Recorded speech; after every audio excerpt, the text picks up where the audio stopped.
सरकार बताए भर्ती कब शुरू होगी, कब पूरी होगी। सचिन पायलट ने जवाहर कला केंद्र में मीडिया से बातचीत करते हुए कहा कि दोनों बजट से महंगाई कम करने की कोशिश भी नहीं दिखी। प्रदेश सरकार ने कहा है कि 4 लाख नौकरियों का संकल्प लेते हैं। संकल्प क्या होता है, टाइमलाइन बताओ। सरकार बताए भर्ती कब शुरू होगी, कब पूरी होगी। केंद्र का बजट तो सरकार बचाओ बजट है। हम बिहार व आंध्र को बजट देने के विरोधी नहीं हैं, लेकिन अन्य राज्य का हक मारकर दूसरों को देना गलत है। अपने राजनीतिक हित के लिए केंद्र सरकार का यह फैसला गलत है। सरकार किसी की भी हो, लेकिन नागरिकों की सुरक्षा सबसे पहली प्रायोरिटी होनी चाहिए, खासकर पब्लिक ट्रांसपोर्ट के अंदर। और पिछले कुछ महीनों में, स्पेशली पिछले 12 महीने में लगातार ऐसे इंसिडेंसेस हुए हैं जहां पर बचाया जा सकता था। बेहतर उसमें टेक्निकल फेलियर हो रहा है या उसमें नेग्लिजेंस है या इंफ्रास्ट्रक्चर कुछ वीकनेसेस हैं। लेकिन सरकार को मुझे लगता है समय रहते ही इतना बड़ा हमारा नेटवर्क है रेलवेज़ का, उसको उसके संसाधन को, उसकी सुरक्षा को देके प्रायोरिटी काम करना चाहिए। क्योंकि इतना बजट आवंटन होता है, अगर यात्रियों की सुविधाएं, पंक्चुअलिटी, सर्विस वो बाद की बात है, लेकिन पहले उनकी जान माल की सुरक्षा बहुत अनिवार्य है। लेकिन तुरंत प्रभाव से, बजाय इसके कि पैसा व्यर्थ हम बर्बाद करें पब्लिसिटी में, मार्केटिंग में, बेहतर ये होगा कि हम उसको इन्वेस्ट करें ताकि हमारे यात्री सुरक्षित रह सकें। किसको? अब देखिए, ये बार बार जो है ऐसे मौके ढूंढना जिसका कोई वर्तमान या भविष्य में कोई बहुत ज़्यादा महत्व ना रहे, बेहतर तो ये रहेगा कि बजाय सिंबलिज्म करने के, भाजपा की सरकार केंद्र की और प्रदेश की हो, हमेशा सिंबॉलिक बात ढूंढना। अब जब लोकसभा का गठन हुआ नई संसद का, तो उन्होंने एक प्रस्ताव लेकर आए। 50-55 साल पहले इमरजेंसी कब डिक्लेयर की गई थी, उसके बाद क्या हुआ, 5 दशक निकल गए, 4 पीढ़ियाँ निकल गई। लेकिन वर्तमान में अपनी कमियां छिपाने के लिए इस प्रकार की बातें बीजेपी की सरकार बार बार करती है। मैं तो इतना ही कहूँगा कि नई सरकार बनी है और बनने के बाद ही लगातार जो नौजवानों के साथ हो रहा है, बच्चों के जो नीट परीक्षा में जिस प्रकार का पूरा प्रकरण सामने आया, उसको ठीक करने के बजाय सरकार अपना ध्यान भटकाना चाह रही है। और अभी भी कहीं ना कहीं वो उस गलतफहमी में है और बचाव कर रही है। और ये दावे किए जा रहे हैं कि हम जो उनकी जड़ों तक पहुंचेंगे जिन्होंने इस पूरे घटनाक्रम को अंजाम दिया था। लेकिन लोगों के अंदर पेशेंस ख़त्म हो रहा है, नौजवानों के पूरे परिवार पीड़ित हैं, अपने आप को असहाय महसूस करते हैं। और जब नौजवान पीढ़ी के सपने टूटने शुरू हो जाते हैं, तो ये किसी भी देश के लिए बहुत चिंताजनक विषय है। केंद्र की सरकार को, प्रदेश की सरकार को, बजाय जुल्मेबाजी, भाषण, आश्वासन, मार्केटिंग, वादे और ये सब करने के बजाय धरातल पर ध्यान दें, महंगाई कम करें। अब 2 बजट आए हैं, केंद्र सरकार का है, राज्य सरकार का है। दोनों बजटों में कहीं पर भी महंगाई कम करने की मात्र कोशिश भी हमें दिखाई नहीं दी है।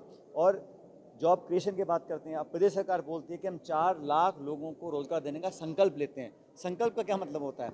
आप कितनी नोटिफिकेशन इशू करेंगे, कब तक टाइमलाइन बताइए, कब तक भर्तियां चालू होंगी, तो बोलना अलग होता है। लेकिन सरकार केंद्र की जो जीत कर आई है, पहली बात तो ये एक खंडित जनादेश है, ये कोई भाजपा की सरकार नहीं है, ये मिलीजुली इंडिया की सरकार है। और अपने साथियों को खुश करने के लिए, सर राहुल गांधी जी बोल रहे हैं, ये सरकार बचाओ बजट है। दोनों प्रदेशों की जो नेता हैं, चाहे वो बिहार के, चाहे आंध्र प्रदेश के हैं, उनको खुश करने के लिए लाखों करोड़ रुपए आप उनको दे रहे हैं।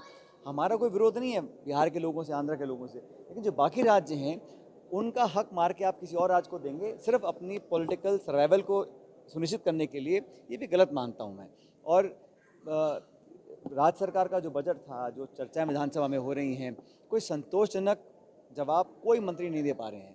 और सरकार का जो है, इतने मल्टीपल पावर सेंटर्स बन चुके हैं कि जनता समझ रही है कि 7 महीने पहले हमने सरकार बनाई थी, अब उसका बिजली पानी जैसी मूलभूत सुविधा अगर सरकार उपलब्ध नहीं करा पा रही है, और अभी उदयपुर में जो हत्याकांड हुआ है, क्राइम को रोक नहीं पा रहे हैं, बजरी माफिया बेफिक्र घूम रहा है, मेरे अपने ज़िले के अंदर 1-2 हादसे हो चुके हैं, तो सरकार को लॉ एंड ऑर्डर और बिजली पानी पर ध्यान देना चाहिए, बजाय इसके कि वो दिवस बनाएं 370 के और इमरजेंसी के, और पॉलिटिकल अपने विरोधियों को टारगेट करने का काम नहीं करना चाहिए।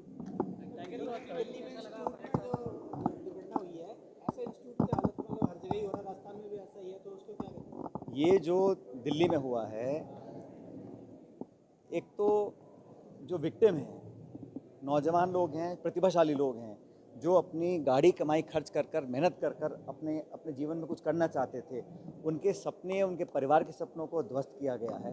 और सिर्फ एक व्यक्ति या दो संस्थाओं को बंद कर कर पकड़ने से काम नहीं चलेगा। ये संस्थागत दिक्कतें हैं और राजस्थान के अंदर भी जहाँ जैसे इंस्टीट्यूट चल रहे हैं, जहाँ पे नियम कानून का उल्लंघन हो रहा है, और ख़ासकर नौजवान में इतना दुख होता है हमें पढ़ते हुए, जब बच्चे सुसाइड कर लेते हैं या उनके सपने टूट जाते हैं या उनके पेपर लीक हो जाते हैं या इस प्रकार के हॉस्टल में जहाँ रह रहे हैं उनकी कोई सुविधा नहीं मिलती है। सारे नियम कानून रेगुलेशंस को ताक पर रखकर सिर्फ कुछ पैसे कमाने के लिए जो अधिकारी, अफसर, प्रशासन, नेता जो भी हों, अगर इस प्रकार के लोगों को संरक्षण भी दे रहे हैं तो वो उस जुर्म के उतनी भागीदार हैं। इसलिए इन पर तो ऐसी कार्रवाई करनी चाहिए। और मैं राज्य सरकार को मैं कहना चाहता हूँ कि इनको एक ऑडिट करना चाहिए कि कैसे व्यवस्थाओं में हमारे बच्चे रह रहे हैं, पढ़ रहे हैं, खा रहे हैं, और उन लोगों को कम से कम बेसिक स्टैंडर्ड देने, मैं समझता हूँ कंपलसरी करना चाहिए। खासकर चाहे वो कोटा है, सीकर है, जयपुर है, जहाँ बहुत सारे हज़ारों लाखों बच्चे पढ़ने आते हैं।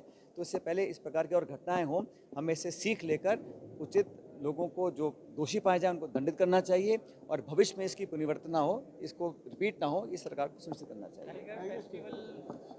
आज मैं जहाँ ये प्रदर्शनी देखने आया हूँ, मुझे इतनी खुशी है कि इसमें निःशुल्क लोग एंट्री कर सकते हैं और ख़ासकर जो नौजवान हैं, स्कूल और कॉलेज के जो छात्र छात्राएं हैं जिनको रुचि है वाइल्ड लाइफ में, टाइगर में, क्योंकि टाइगर इस देश की शान है और बड़ी मुश्किल से हम लोग इसको कंट्रोल कर पाए हैं। तो एक्सटिंक्शन की कगार पर हम लोग पहुंच गए थे। तो ये एक इस प्रकार के प्रदर्शनी से लोगों के अंदर अवेयरनेस फैलती है, उत्सुकता जागती है, और जो यंग टैलेंट्स हैं, चाहे वो पेंटिंग हो, चाहे फोटोग्राफी हो, यंग लड़के लड़कियां शहर के, प्रदेश भर के यहाँ पर आएँ। और मैं धन्यवाद देना चाहता हूँ सभी ऑर्गेनाइजर्स को जिन्होंने लगातार छठे साल ये टाइगर डे के उपलक्ष्य में इस प्रकार की एक प्रदर्शनी का आयोजन किया है, सब लोगों को यहाँ बुलाया है।